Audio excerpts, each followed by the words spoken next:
Hai guys, di sini. Dan pada video kali ini saya akan membahas sebuah strategi yang akan mengubah kamu yang tadinya seorang introvert menjadi seorang solopreneur atau pemilik bisnis edukasi online yang menjalankan semuanya sendirian tanpa perlu adanya tim ataupun karyawan sama sekali. Dan bisnis ini bisa dibilang adalah salah satu bisnis yang modalnya relatif rendah gitu. Yang kamu butuhkan cuma adalah skill yang kamu miliki, koneksi internet, gadget, dan beberapa software tambahan. Oke, tanpa basa-basi kita langsung masuk aja ke strateginya. Strateginya cukup simpel, mungkin ini bakal jadi video yang pendek gitu. Itu adalah learn, teach, kemudian sell. Kita akan bahas semuanya satu persatu. Pertama, learn. Kamu harus belajar sebuah skill yang orang lain butuhkan, orang lain inginkan juga gitu. Ini bisa skill apapun ya, nggak melulu cuma tentang bisnis. Kalau kamu seorang introvert, kemungkinan besar kamu punya banyak waktu bersama gadget yang kamu miliki, entah itu handphone ataupun laptop gitu. Kamu bisa belajar aja skill yang menurut kamu berguna dan juga kamu passion di sana. Entah itu tentang memasak ataupun tentang digital marketing, tentang produktivitas, tentang sebuah software, itu juga udah banyak gitu. Software Excel, software Notion, software Canva apalagi itu udah cukup banyak gitu. Kamu juga bisa masuk ke segmen itu juga. Yang perlu kamu lakukan adalah belajar skillnya itu. Kamu bisa pilih aja skill yang menurut kamu itu suka di sana dan kamu rasa orang lain juga banyak yang tertarik di sana juga gitu. Apalagi ya skillnya, skill video editing, skill ngomong di depan kamera seperti ini, itu orang-orang juga mau. Skill public speaking, skill membuat presentasi mungkin, skill caranya dapetin kerjaan, caranya membangun sosial media, menaikkan followers gitu. Kalau kamu juga punya skillnya, itu bakal enak banget gitu. Paling poin pentingnya itu adalah kalau kamu skillnya masih rendah gitu, kamu mungkin bisa cari skill-skill yang tidaknya nggak high end gitu. Seperti yang tadi, bisnis, investasi, itu kan perlu waktu gitu untuk mempelajarinya. Tapi kalau skill kamu yang biasa-biasa aja gitu, seperti yang tadi, skill tentang desain, skill tentang software, skill tentang olahraga mungkin, atau cara-cara diet gitu, kamu nggak perlu punya waktu lama gitu. Sebulan misalkan kamu luangkan 1-2 jam sehari, selama 1 bulan itu kamu belajar tentang hal tersebut, kamu mungkin bisa jadi expert di bidang di itu gitu dari teman-teman kamu yang lainnya. Jadi itu step yang pertama, yaitu adalah belajar skillnya terlebih dahulu. Oke, sekarang kita akan masuk ke step yang kedua, yaitu adalah teach atau mengajarkan secara online gitu. Mengajarkan skill kita secara online. Ini tergantung platform yang akan kamu pilih. Kamu gak usah pilih semua platform gitu di awal-awal. Kamu cukup pilih 1 atau 2 platform terlebih dahulu. Dalam platform ini gak asal-asalnya, kamu akan menyesuaikan dengan tipe konten yang akan kamu buat dan juga audiensnya ada di mana gitu. Kalau audiens yang general dan kamu bisa bikin konten yang panjang, kamu mungkin bisa bikinnya di YouTube seperti saya ini. Kalau kamu target marketnya itu untuk ibu-ibu atau lansia, kamu bisa membuatnya di Facebook. Kalau target kamu itu Gen Z, kamu bisa buatnya di TikTok. Kalau target market kamu itu seorang milenial gitu, kamu bisa membuat kontennya itu di Instagram. Pokoknya disesuaikan aja gitu, audiensnya ada di mana. Misalkan, oh orang-orang yang suka olahraga itu adanya di mana sih? Apakah di Instagram kah? Ataukah ada di YouTube? Nah, kalau kamu udah tahu, kamu bikin kontennya di sana aja. Dan kontennya itu seperti apa sih? Saya gak tahu caranya bikin konten. Caranya itu cukup simpel gitu. Cukup amati, tiru, dan modifikasi gitu. Content creator di luar sana apa sih yang dibahas? Misalkan bahas tentang bisnis. Oh, bahas tentang bisnis itu seperti yang saya lakukan ini. Di luar sana kebanyakan itu konten bisnis itu ya talkingnya kayak gini. Ya udah, kalau orang-orang di luar sana bikin konten bisnis itu ngomong aja gitu, mungkin pakai presentasi kalaupun ada effortnya gitu. Ya udah, saya tiru aja gitu. Gimana cara kontennya? Ini bukan bermaksud plagiat ya, tapi kita kan meniru dan modifikasinya. Jadi punya kita sendiri gitu.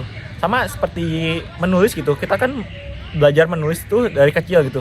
Kita kan meniru angkanya itu seperti apa, hurufnya itu seperti apa, cara menulisnya itu kayak gimana. Di konten juga sama gitu. Di orang lain buat kontennya tentang seperti apa, ya udah kita buat versi kita sendiri. Itu caranya kita membuat kontennya. Sekarang kita akan masuk ke step yang ketiga, yaitu adalah menjual. Apa yang akan kita jual?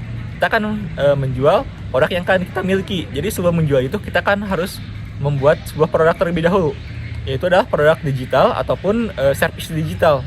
Produk digital mungkin contohnya ada banyak, seperti kursus online ataupun e-book. Dan service digital sendiri bisa kita mengerjakan secara langsung ataupun kita membuat sebuah coaching program. Tapi kalau kamu gak mau ribet gitu, saya cuman sarankan dua ini, yaitu kamu membuat kursus online atau kamu membuat sebuah coaching program.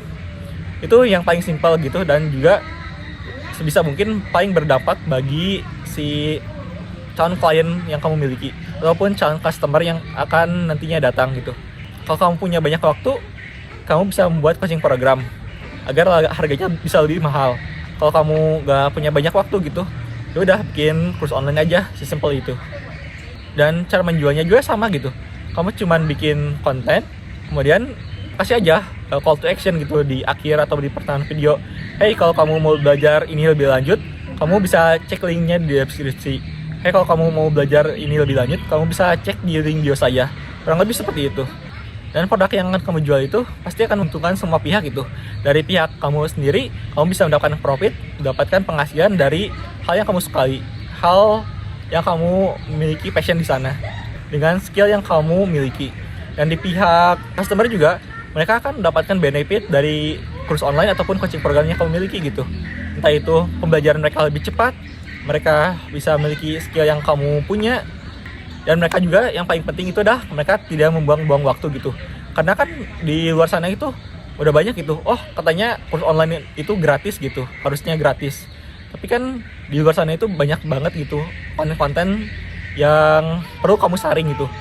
Tentang misalkan caranya turunin berat badan aja, paling simpel. Kamu coba cari di YouTube misalkan cara menurunkan berat badan, itu ada banyak banget step by stepnya gitu, ataupun konten creator di luar sana. Mulai dari cara diet A, cara diet B, cara diet C, cara olahraga di rumah, cara olahraga di gym, cara olahraga tanpa alat gitu. Itu banyak banget itu. Jadi yang kamu perlukan itu adalah memfilter ataupun menyaring semua yang ada di sana menjadi sesuatu yang udah pasti gitu, udah sistemnya udah pasti. Oh, kalau kamu mau menurunkan berat badan, step by stepnya ini loh, A, B, C. Kamu tinggal ikutin aja, kamu akan turun badan. Oh, cara bisnis itu seperti ini loh, ada bisnis A, bisnis B, bisnis C. Kamu tinggal pilih aja mau bisnis apa.